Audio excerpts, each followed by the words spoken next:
é um dos políticos mais burros que eu já vi na minha vida. Não só você vai ser expulso, como depois você vai ser o nosso inimigo. E nós vamos lutar contra você até o final. O primeiro mandato entrei junto com o picareta do... Rapaziada, vai começar daqui a pouco.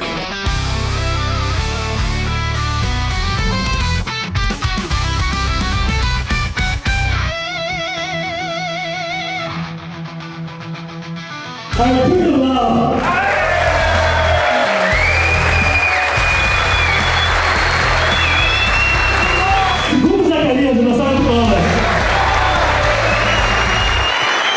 Amanda Venturado, o melhor deputado federal desse país. Kim Kataguiri, uma salva de palmas.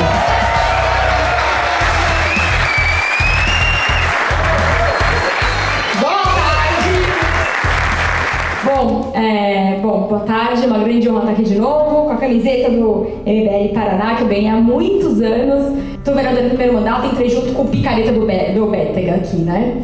E aí, desde o começo, a gente ficou pensando, nossa, vamos ver o que ele fez, o que a gente faz, mas será que ele não tá errado, né? O meu chefe de gabinete é o Oliver. E a gente, desde o dia 1, viu que ele tava no caminho errado. E viu que ele tava no caminho errado, e a gente falou, e falou, e falou. E deu no que deu, vocês sabem. Então, eu acho que eu quase nem preparei discurso, porque o discurso não é nosso. O discurso são dos 9 guerreiros que eu jamais vi isso na política, que são os 9 que pediram demissão do cargo deles por um ideal, por uma honra. Mas por que eles pediram? Porque ele é picareta, porque ele não presta e porque ele não tá fazendo o devido valor dele. Então, assim, isso a gente até, óbvio que é o que a gente espera, mas dentro do meio político é algo inimaginável. É inimaginável as pessoas pedirem demissão do conforto do cargo por uma luta, por um ideal e por algo que eles não concordam. Então, isso de verdade, assim, eu fiz questão, eu falei, nossa, esse congresso eu vou, porque às vezes não dá para ir em todos, eu falei, isso eu faço questão de que exatamente a gente entrou junto, né, no mandato. E é algo que é extremamente impressionante. Pessoal, boa tarde, obrigado por vocês terem vindo aqui. Curitiba, depois do que aconteceu, né, eu não tenho como não citar esse que talvez seja, talvez não, eu acho que é o maior exemplo para a história do MBL, do porquê que a gente está aqui, entendeu? Assim, ver o que esses caras fizeram, eu não quero só repetitivo, eu não quero ficar aqui, né, falando de novo todas as coisas que vocês já ouviram, mas assim, os caras chegarem a um ponto de fazer literalmente o contrário do que as pessoas fazem, que é abrir mão de um cargo para continuar fiel ao que acredita, cara, isso é exemplo demais, cara. Posso falar assim, sem sombra de dúvidas, o João Bétega é um dos políticos mais burros que eu já vi na minha vida. Sem maldade.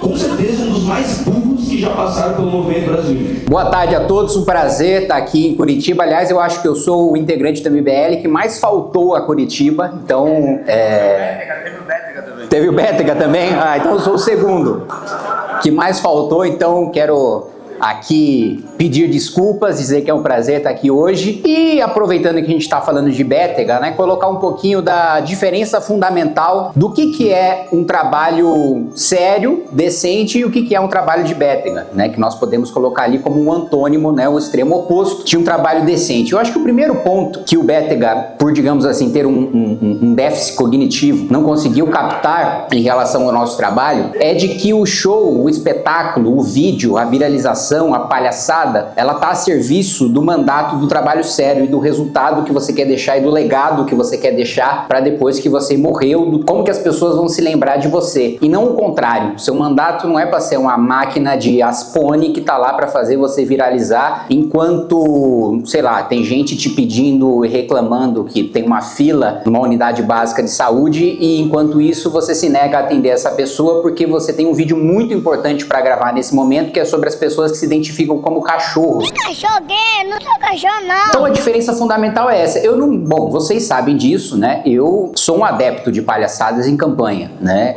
Eu faço danças ridículas em clipes do Guto, da Amanda, principalmente, né? Que tem um vídeo de eu rebolando, segurando um espetinho. aberturas de anime também, que eu tenho muito orgulho de eu mesmo escrever essas paródias, né? E eu já até vi alguns comentários de esquerdistas falando: ah, mas você tenta manipular, né, o gosto desses jovens que gostam de anime. Eu falei: não tento manipular nada, eu votaria num cara que fizesse isso se não fosse eu fazendo.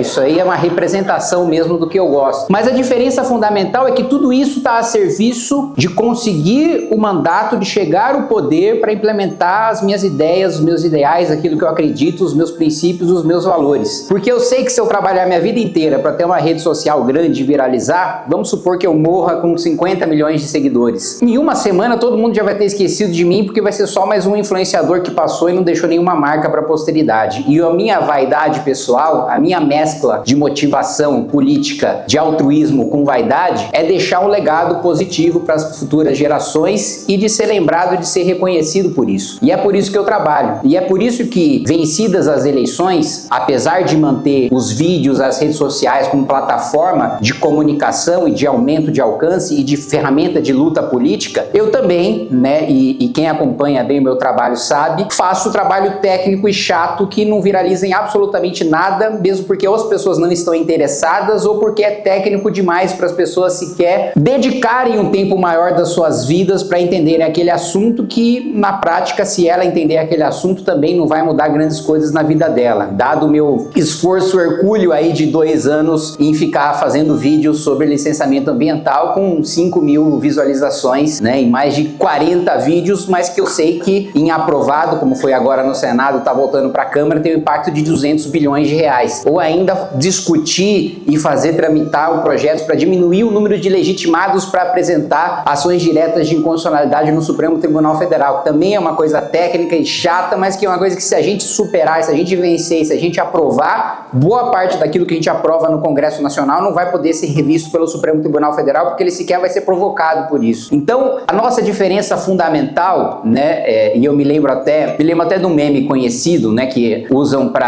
basicamente para dizer que o seu gosto é superior do que o gosto das outras pessoas em relação a filmes, músicas, não sei.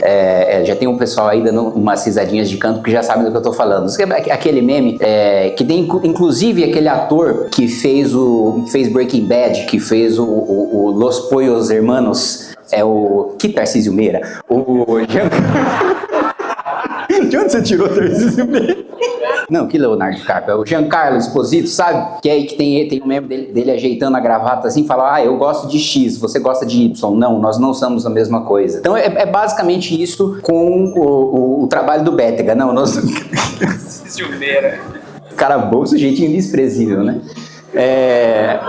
E aliás, essa questão, o exemplo do Bétega, ele é ainda mais simbólico e ainda mais claro, especialmente para quem está caminhando pelo inferno com a gente há muitos anos, né, dentro da posição difícil que é estar no MBL, porque diferente de qualquer outro partido, qualquer outro movimento político teria ficado do lado do mandatário, teria ficado do lado do vereador, do deputado, do governador, do prefeito, do presidente da República, em vez de ficar ao lado da militância. Qualquer outro. E olha que a gente nem está falando, nesse caso, de um caso de corrupção, de um caso de uma pessoa passando a mão no cofre público. Porque, mesmo se fosse um caso de um sujeito desviando dinheiro público, outros partidos e outros movimentos escolheriam ficar ao lado do mandatário, ao lado da pessoa, do lado mais forte da briga, e nós escolhemos dar o exemplo justamente do contrário. Eu acho que isso responde até, em vários congressos que a gente tem feito estaduais, responde a pergunta das pessoas: não, mas aí como é que vai ser a atitude de vocês, né? Uma vez que vocês têm um partido, vai ser mais difícil de controlar, muito mais pessoas vão entrar, muito mais pessoas vão ter que disputar as eleições, vocês vão ter que formar chapas com dezenas de pessoas em todos os estados. Como é que vai ser a postura em relação aos mandatários? Como é que vocês vão garantir que as pessoas estejam alinhadas aos seus princípios e aos seus valores? Eu acho que o recado do João Bétega é muito simples. Não só você vai expulso, não só você vai ser expulso, como depois você vai ser o nosso inimigo. E nós vamos lutar contra você até o final. Não é só que você vai sair e a gente vai se esquecer.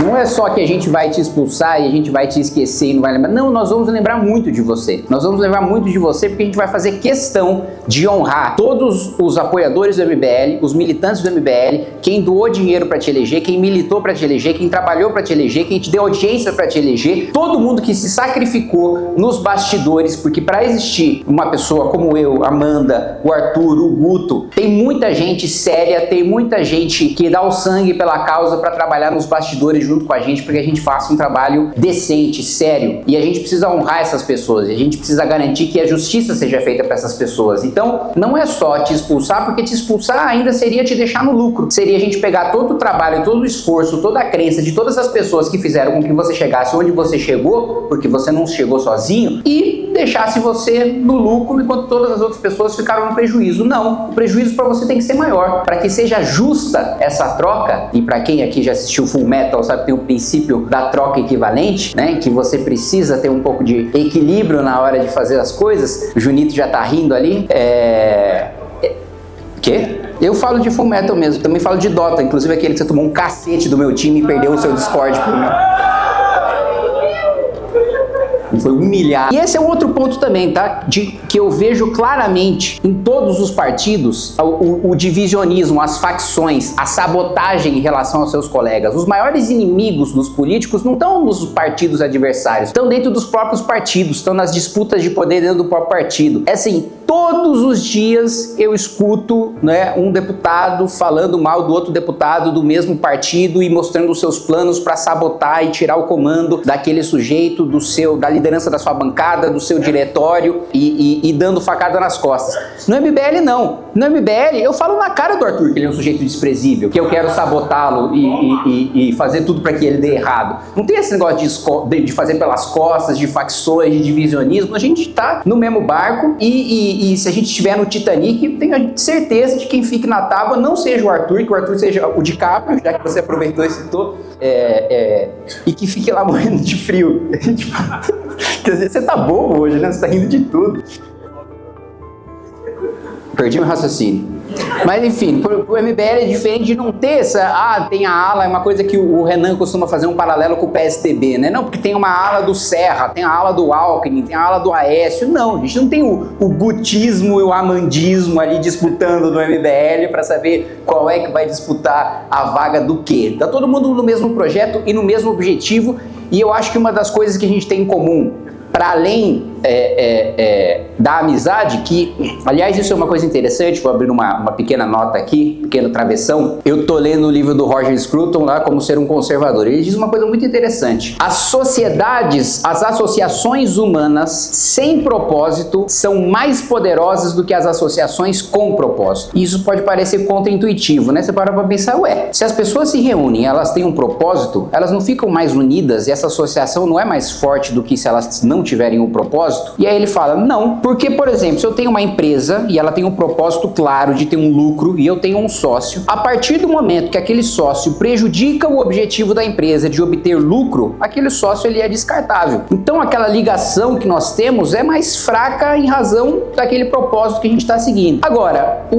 primeiro exemplo que ele dá de associação sem propósito é a amizade. Você não é amigo de alguém para atingir alguma coisa. Você não é amigo de alguém porque aquilo é conveniente. Aliás, é o contrário, uma amizade conveniente vale muito pouco, porque você mostra que você é amigo justamente no momento que é inconveniente, justamente no momento que você tem um prejuízo, justamente no momento que é custoso você ser amigo daquela pessoa, e ainda assim você continua sendo que vocês são amigos. E qual que é o objetivo de vocês? Nenhum. É uma associação sem propósito, simplesmente é amigo daquela pessoa. Então, um outro elemento do MBL, além da unidade de propósito, é o fato de você estar entre amigos, é o fato de você estar em pessoas que, para além de ter um objetivo político, o mesmo ou semelhante ao seu, e crenças e valores estão alinhados aos seus, você também está se divertindo na aventura. Afinal de contas, uma lição que nós aprendemos, meu querido Arthur Scara, em One Piece, é de que a jornada, ela sempre dura mais do que o destino. Portanto, a jornada, ela precisa dignificar e ela precisa valer a pena para além do seu destino nobre. Você também precisa olhar para o lado e ter uma pessoa que é o seu Nakama. O Guto é meu Nakama.